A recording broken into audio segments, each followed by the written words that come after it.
Now, I want to get this out of the way before we start. I didn't watch The Proud Family growing up. I don't know if you've noticed, but there isn't a lot of 2000s Disney content on here, if any, but a lot of people who go into Disney Plus to watch animation, to watch this new Proud Family, will also be first-time watchers. So let's see if it's any good. Also plug in my Discord. I honestly didn't know what I was going to expect watching a revival of a show that I don't have too much experience with.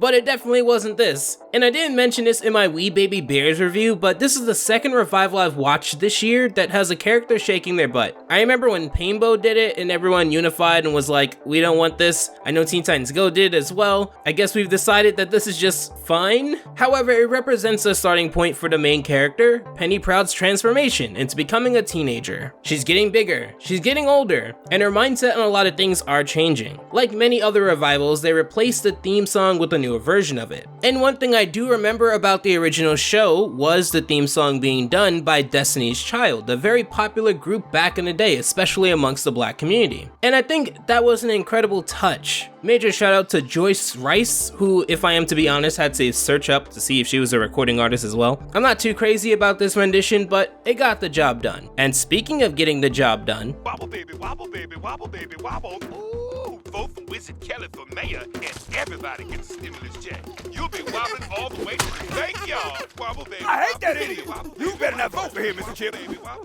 And stop wobbling, Mr. Chips. I remember seeing a preview of the show before it came out, and I wasn't too excited about the quality of the animation. The art style was and is pretty great. In fact, I would go on to say that between this and We Baby Bears, I actually think this show did a better job of bringing me into their specific world and the character prop and background designs in a way that you couldn't confuse this with any other modern show. However, in the animation department, not art style, but animation department, it leaves a lot to be desired. I noticed that Wild Brain Studios worked on this, and they also worked on the new Johnny Test revival. I'm sure there are groups of people that put a lot of effort even to get it to this, but to me, I'm not really feeling this style. Like with the theme song, it also gets the job done. And I don't believe the average person will notice it, but where every other revival or new show I've seen recently, Rugrats, We Baby Bears, The Ghost of Molly McGee, Cuphead, all shows with different parameters of how they're run, sure, I wouldn't call the animation of any of those shows lacking the way that I do here. And for a show that I hear a lot within the culture, a show that was not only a big part of people of color but also women, you don't want the first episode to demonstrate where the ballpark budget was probably at. Speaking of Rugrats, in a similar style, taking advantage of that 20-minute plus duration, they do a lot of character fan service in the beginning that isn't really tied to the plot too much, and the byproduct of that is hearing a lot from Penny's father, Oscar Proud. My newest creation,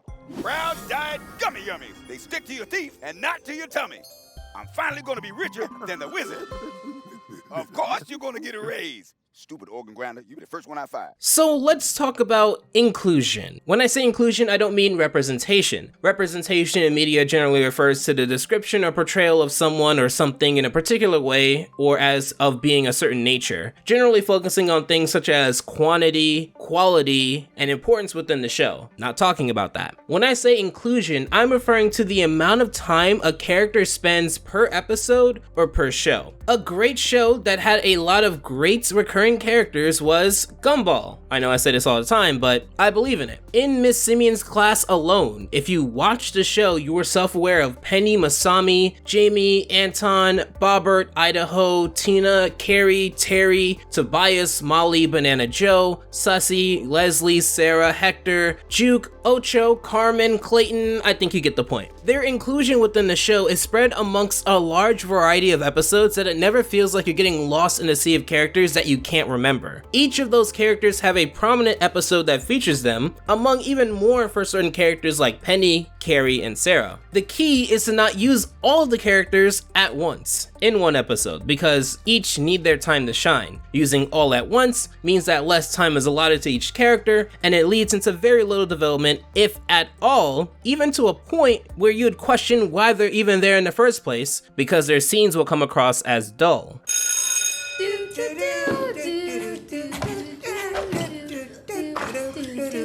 Although watching a lot of The Proud Family and having a positive opinion on it, the first episode of The Proud Family Louder and Prouder suffers from an inclusion problem. It has so many characters that it wants to hit within this one episode alone that have small things happen or hinted that if they really took the time and saved some of these stories for their own spotlight, it would have been a much more coherent and clear story. And I get there's only 8-ish episodes confirmed, but the first episode sacrifices what could have been 2 great stories told side by side for one annoying story, one misguided story, and several small things that have nothing to do with the story directly. And to step out in front of this, it's not that I don't like Oscar. Oscar's cool, but that we get a lot of Oscar within a show called The Proud Family. It's not like The Loud House, where it's very clearly centered around Lincoln most of the time, but the pacing of this episode slows down to get in lots of Oscar. And given what we're going to be going through within this episode, I just got it pushed into my head and it's like, I get it. He's hyperactive, he's loud, he's gonna be the comedic relief, he's gonna be somewhat of a butt monkey. We don't get that much development from Sugar Mama. We don't get that much development from Cece and BB, whose names I had to look up because they don't come in significantly yet. In fact, I would go as far as to say we get more development from the monkey than an alarming amount of characters within this episode alone. With that said, it isn't like Oscar stinks up the beginning with this episode, far from that. In fact, he contributes to a lot of the beginning humor, whether being more dialogue focused here or more relatable humor once we get around to Trudy.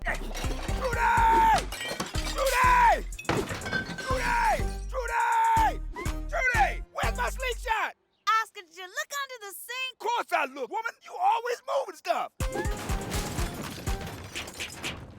Never mind. Trudy's involvement in this episode is quite easy to put into words, because she's more involved with her own business, as you see with this revamped pet ambulance van here, done by Oscar's older brother Bobby Proud. Oscar is going to have to tend more to house and family work. The balance of focus on which Prouds they focus on is a negative, as I said before, as for example with Trudy, you actually don't get much development with her besides a scene or two, and that's not just counting this episode, but the other episode that was released in February when I wrote this. This as a byproduct of her not really doing so much within these 2 episodes, and I feel like this is counterproductive for reasons you can deduce. Surely a black mother would have plenty to say about her daughter's wishes to transform into a woman, and you don't have to believe me. Take it from her when Oscar approaches her to change BB and Cece after his candy works. Judy!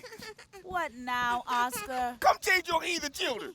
Look, Oscar, we agreed. Now that I'm expanding my business, you would start pulling your weight around here. I pulled my weight. I bought this house. No, you didn't. I bought the cars. Nope. The groceries. So what are you trying to say? I'm saying the one who makes spare change should change BB and Cece. And anything else I tell them to do. But I do want to play devil's advocate. I remember the beginning of the Rugrats reboot being rather slow too, and that was another show that I did not grow up with. And I felt like rather than getting to the point like most other shows would have to do in their first episode, they took the liberty of introducing a lot of characters and giving a lot of people their moment. And I concede that, for example, if Ed, Edd and Eddy came back and the first episode was very self-serving in the sense where seeing all the characters coming to be would be a big selling point for that first episode, I, a fan of the show, probably wouldn't complain. So while I do note this as a criticism, I understand that if you're a fan of the Proud Family, you'd probably be more focused on seeing how people change than why all of this has to be done in the first 5 minutes in the first place. I'm on the 3rd page of my script and we haven't even gotten to the core plot yet.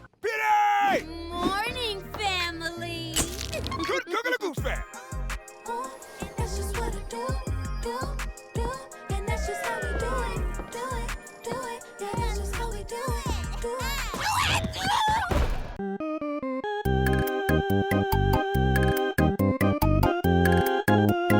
A core part of this episode revolves around 2 stories. The first one introduced here, Penny growing up as was hinted at before. Part of that is changing clothes, something that Oscar and to a lesser extent Trudy outwardly show concern about. It's a natural thing to be concerned about, and I'm sure a lot of parents go through that all the time. And it just makes for a great first episode of a revival to speak about change. However, as I said, Oscar takes up so much of this first part, just Oscar, not Trudy, that he has to be involved with Sugar Mama's introduction, being loud, getting beat up, and I get it, you need lots of laughs. And I will say that the revival can be funny, but as we see later on in this episode, there's a lot of things that an extra 3 minutes would have been amazing for, that didn't need to go to making us all aware that Oscar can be extra.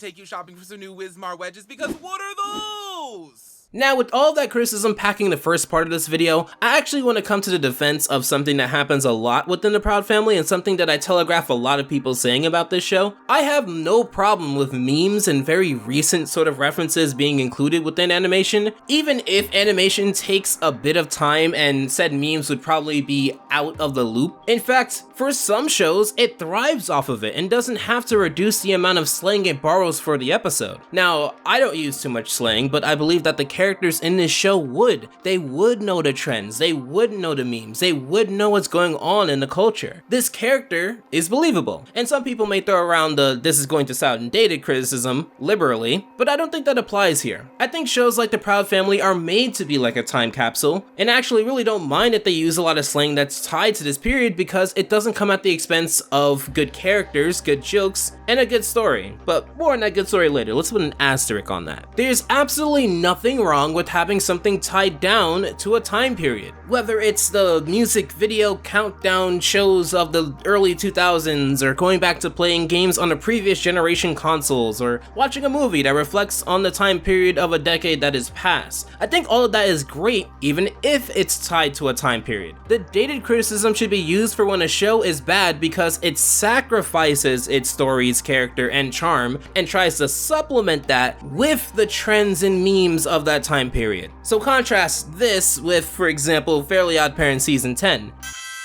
Selfie! Duck lips! The reason that it painfully didn't work there has nothing to do with the fact that selfies are something that people try to incorporate into a show to come across as being modern and trendy, but for the simple fact that it had absolutely nothing to do with what these characters would naturally do. Cosmo and Wanda up to that point never really cared about taking photos or doing silly faces onto a screen, or anything to do with technology at all. It was not a primary trait of either of them, nor was it a behavior that you can track through the years and seasons of them being fairies. Combine this with the fact that if you really wanted to do a duck lip selfie jokey moment, which is stupid in itself by the way, why not take one of the more believable characters that probably would take a selfie in the modern times of Fairly OddParents? Maybe the popular girl who would love to have her photo taken because she cares a lot about her appearance. Maybe the fairy that's explicitly known for admiring themselves. Maybe the girl who you just introduced who probably would be into her own vanity. It's almost as if you have characters that are developed enough to use this and didn't need to brute force this into a character. Speaking of characters, Y'all sorta like too? Yeah, girl. I'm snatched. I wish you would snatch that wig up. Michael, you look good. You got... More style than all of you. I know. Hey, girl. Wow, and Zoe, you're, taller. Yep, I'm pretty sure this is it for me. I shouldn't have gone to bed with my face mask on. Hey, La Cienega, we all changed. What about you? La Cienega, did you see the light?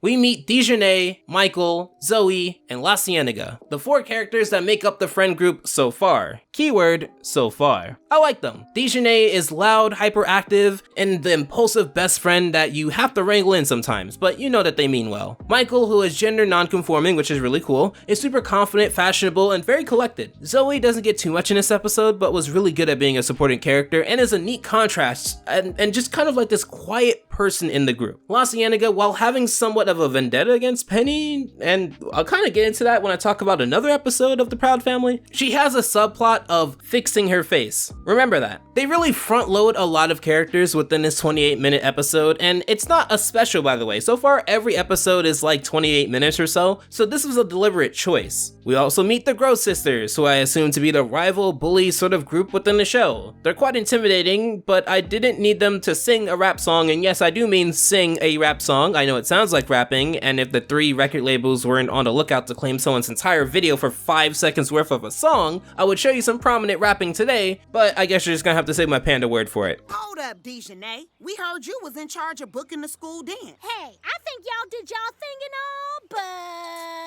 but... Please, y'all can't afford us. I'm talking about our new artist, Young Toddler. He's, cute? Good, he booked him, but I'ma need his money up front, in cash. Dang! Is that hit rapper an artist? DaBaby? If there's one thing that this show does really well, it's the character dynamics and having each of the characters have a developed and distinct voice that makes what their voice actors perform sound unique and tailored towards that character. You wouldn't confuse the Gross sisters for La Cienega, for example, despite both of them having a very confrontational nature in this episode. You wouldn't mistake Dejanay's confidence for Michael's confidence or Sugar Mama's confidence because it's all from the same tree, but it's a different branch. Speaking of tree, Dejanay, and by Dejanay I mean everyone but Dejanay, figures out that her quote man, Sticky Web, makes like a tree and leaves the Japan, voluntarily, specifically to get away from her. And in his place, we meet the neighbor twins, Francis and Maya. Welcome to the neighborhood. Hi. Bye. Ooh, I like your hair. Didn't you hit Solange? You should know better, sis. Oh, I'm sorry. Maybe we can hang out after school. I could give you the tea on what's up around here. A penny, is it? Yeah, I don't drink tea. Did she just throw shade? I mean, I don't have a major in shadeology, actually a major in computer science, I have a minor in shadeology, but you already knew it was shade when she gave you the stand and look that she wanted nothing to do with you in front of your friends. Plus that wrist grab means that she's letting you know that she has hands. I'm I'm Barry. Sometimes she calls me Bear, but yeah. I'm Maya and KG's father. Pause all of that. I'm gonna have to hit the next Barry that I meet just because of this violation. If I ever caught my kid calling a grown man bear, I'm committing felonies that this world hasn't seen yet. But more importantly, we get to the other half of this story. If the first half is Penny finding herself, then the second half is Penny trying to figure out Maya's deal. Now, maybe this is something that I'm too old to figure out, but in this clip before the Barry clip, where Penny is just introducing herself to Maya, was that not genuine? Did that not come across as them trying to introduce themselves and make Maya a part of the neighborhood? I say this because a good chunk of this second half is all about Maya acting like Penny ditched her at the prom or something. Hey, Maya girl, I saved you a seat.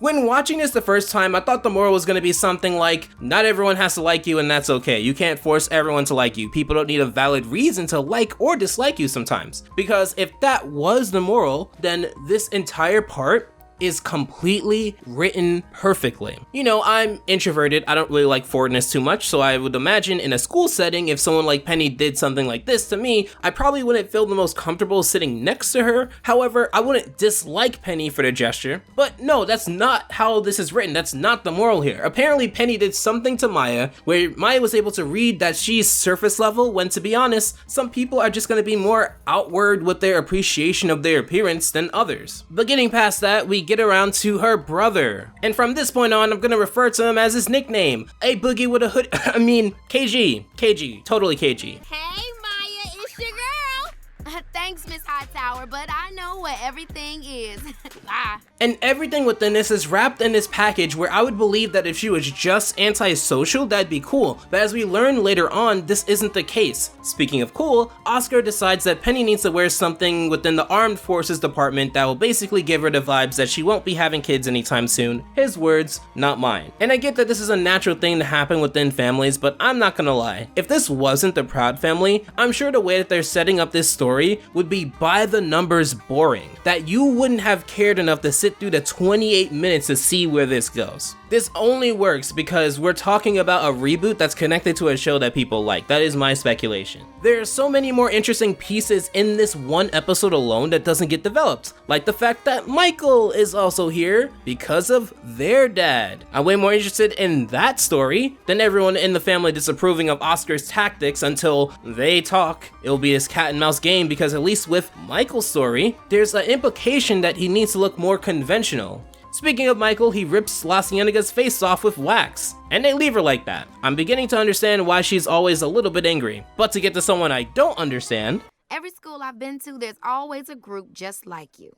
Think they're smarter than everybody, cuter than everybody, when in reality, You're just lame. I feel like people are going to disagree here, but I just don't find Maya's character to be polished, especially considering later episodes, and given that she appears very casually in the second episode, appearing to be friends with at least La Cienega, I'm assuming at some point she is to be polished enough, but again, she's getting this read on Penny and I'm not sure why. Like, it feels like there's a scene missing where Penny was being superficial, but literally acknowledging her neighbor's presence and inviting her to hang out after school, knowing nothing about her, and bringing her into the group as if they were friends forever, is the definition of not being judgmental and not being superficial. They went up to see Sticky Web, so at no point could she have wanted to hang out with Maya for any other predetermined reason. She didn't know her. Speaking of superficial, It's just that I've never been like this. Like what? Not cute. I don't know how to deal with it. You know what? You can start dealing with it by not being so... Oh, dang. Maya's right. We are superficial. superficial, existing or occurring at or on the surface, or more context appropriate, not having or showing any depth of character or understanding. So let me do a lap here. The girl who's figuring out her identity of being a black woman underneath the constant worry of her father and lackluster support from her mother, who tries to wrangle her friends together who have their own separate goals and desires and just wants to have a great year, that's the one who has the moment of being superficial? So I'm guessing the person who has depth and is so deep is the one who's shown reading a book, reading a book, reading a book. And before you say, Jay, they're setting her up to actually be the superficial one, I would say you're probably right. The second half of this functionally makes sense. My issue is not that it's hypocritical. My issue is that story-wise, Penny has done zero things in the first half of the episode to have logically have come to that conclusion. Unless you're trying to tell me that Maya came to this conclusion because of illogical reasons, which does not fall in line with her character at all. La Cienega has also done zero things in this episode to have helped Penny come to that conclusion. It is not superficial to be upset at your body experiencing growth in areas that you have to maintain. That's called being a teenager. And I only bring this up because even if Maya is misguided, the story wants you to believe that Penny should have any reason to believe this. You are supposed to believe that Maya has a point here. You know what would have made this work? Literally the opposite of what they're trying to do here. Have La Cienega go crazy because of a pimple that no one else can see up close. Have Penny think that she's a completely different person because of her hand-me-down pumps. If you want Penny to have this moment where she's being superficial, have her be superficial. Arguably, the most superficial moment that Penny has in this episode happens when Maya literally isn't there to witness it. If anybody asks, I'm here. But you are here. Just tell them I'm here. Okay. Tell who? Ooh, Michael.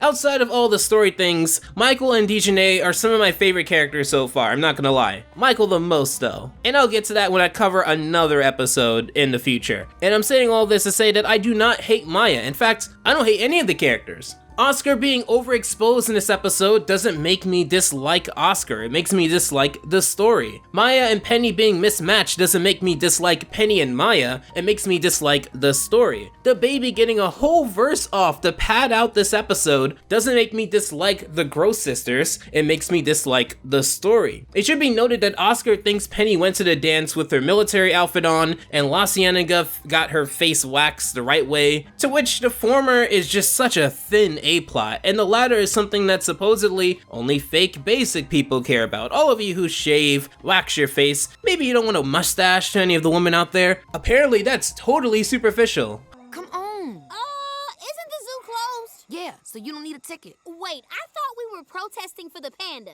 We are. Oh boy, this part.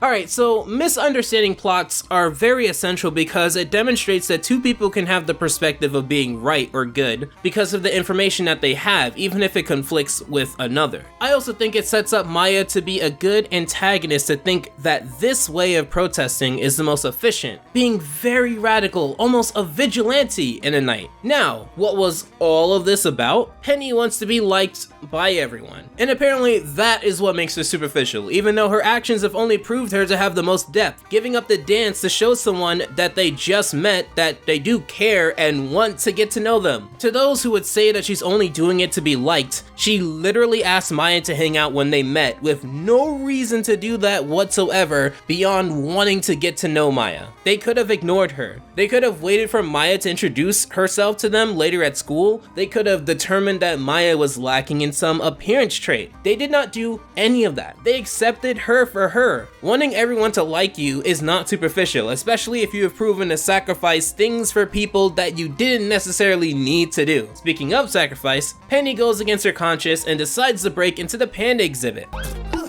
That's bamboo. I hate that. What you trying to do, kill a brother? Pandas love bamboo. Now see, that's a lie. So this was 6 years in the making. Now, I do pretty well here as a creator on YouTube, and you would think with the success that was bestowed upon to me by you all, thank you guys so much, that my diet didn't change. You think that I drive past the supermarket or Wendy's and go, you know, let me just go live in the forest again. Oh, because you saw a panda in the forest, or more likely in a zoo exhibit, I don't live in one of those, that I must live in the forest. Which is why in the first 2 years of me doing YouTube, you can hear an audible smoke alarm. No, I love shelter. And I'm not just talking about the song. I like being a citizen, a contributing, tax-paying member of society. And part of that is liking things that don't grow just from one part of China. I like fruits, vegetables, meats, snacks, drinks, and this rumor that I just eat bamboo, it's a lie. First of all, it has very little nutritional value, and you actually have to eat a lot of that to survive. So how am I supposed to do that and then also edit videos? Also, it's just dumb to do if you have a job. Do you guys go around with a giant pot and collect rainwater to drink? I bet you don't. I bet you, or someone around you, has this thing called money, and then you go to the supermarket to get water, or use a tap and pay a water bill. I know this isn't gonna stop the rumors for most of you, but I have a big bowl of Frosted Flakes waiting for me, and I'm not going back to 99% bamboo. You don't understand. We're setting you free. If you can top free food, free lodging, and some mating, I'm here to stay. You see a 75-inch TV, don't you? You see a refrigerator full of spring water, don't you? You see a king-size sleep number bed, don't you? This is my natural habitat. I get it. You don't want to be rescued. Great. As I said earlier, the second half of this plot is actually great, possibly the best part of this episode, and I wish they focused more on this aspect, by showing Maya insisting that she knows what everyone wants, and trying to do this for brownie points. That would have been a lot more engaging rather than having the story be so unfocused. There's a dance, but also a love interest, but La Cienega has a subplot, new characters coming in, old characters going out, and it really hits me here that this could have been a lot more impactful if it had the time to develop without so many undercooked segments to truck through because of 28 minutes. The Owl House, another Disney show, has its issues, but one of the things I can't take away from the show is that within those 22 minutes, you have at most 2 to 3 things to focus on. It gives you a lot of depth, which a lot of people who watch The Owl House really enjoy. When I watched Elliot from Earth, it was very focused. It only gave you 1 to 2 things to focus on, despite being 22 minutes. When watching Arcane, which is significantly longer than 22 minutes, or watching Avatar, things are focused. It gives you depth so that you can have things to explore, but it's within one focus area, like they understand what they're trying to do and what they're trying to accomplish within that time frame. This revival of the Proud Family, at least this first episode, it just feels like it has this need to include every character in the spotlight so you don't get too much of any character primarily, which makes things suffer beyond the status quo, which is Penny getting her needed development. Everyone else is hurt in this episode. It actually hurts this episode to not build up Maya more and give that time to the Gross sister and lots of Oscar and this La Cienega tiny subplot. It just took away from all of this, and it really could have been one of the best first episodes of a revival that I've seen if it didn't fall into the trap of trying to include everyone within the first episode. You acting real lame right now. No, I'm not. It's just that he seems happy. You know what? You're right. I am lame. You're the superficial one, not to mention pushy, delusional, and hard-headed.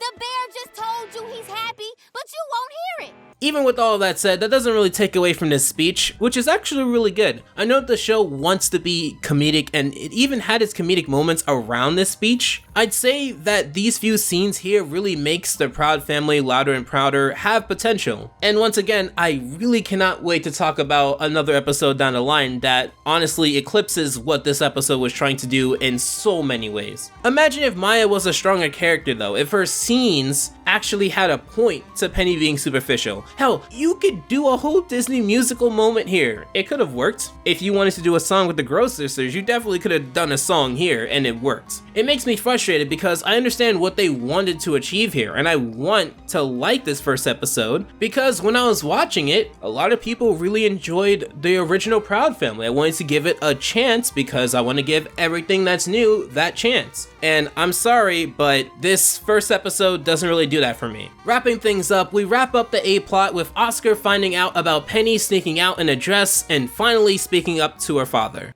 And I'm not gonna always be your baby girl. Slow down, baby girl. Listen to me, Daddy. You never listen. And you just have to trust that you and Mama did a good job raising me. I do actually enjoy this part again because it's needed for Penny to become a strong character, even if it is a predictable part of this thin A-plot. So much of this episode has Penny reacting to the world around her, and there's nothing wrong with that. Lots of Gumball episodes, it's just Gumball and Darwin commenting about the chaos that's happening around them before doing something about it. Keyword, doing something about it. And this episode takes great strides in cementing Penny as a strong character. I wasn't really blown away with her yet, in the way that, for example, Cuphead and Mugman or Squish or Elliot or Kid Cosmic or everyone in the Rugrats, which is so charming, but I'm sure to the target demographic or people who enjoyed the original show that this was a pretty good episode, and I think that matters a lot more than me, especially because I would go on to find what I personally like in another episode that I hope to get around to either this month or next month. Penny throws KG's VR set game, whatever, and I just want to say, I don't care if that is the most beautiful woman in the world to KG at that moment. If I was him, I'm not dancing with you. Don't throw my stuff. However, KG, who isn't dancing with Dejanay, decides to dance with Penny, and I'm sure this never comes up again, but I hope that ages poorly. Ultimately, I do want to see more people of color, of any gender, as a prominent lead role in animation, but when you take the weird animation and the fumbling of the story because of inclusion, and potentially great moments being watered down into just good moments, it tells me that this first episode had a lot more work to be done, and the way that a lot of animation works, they probably couldn't have salvaged it to make it better. I really do hope to be wrong, and with the rest of the season coming out, that this could be viewed on the same lines of being as good as Craig of the Creek, for example, another show with a prominent lead role being a person of color. But I'm just not seeing it with this first episode. However, there's another episode I want to cover, so stick around. Until then, take care. Alpha out.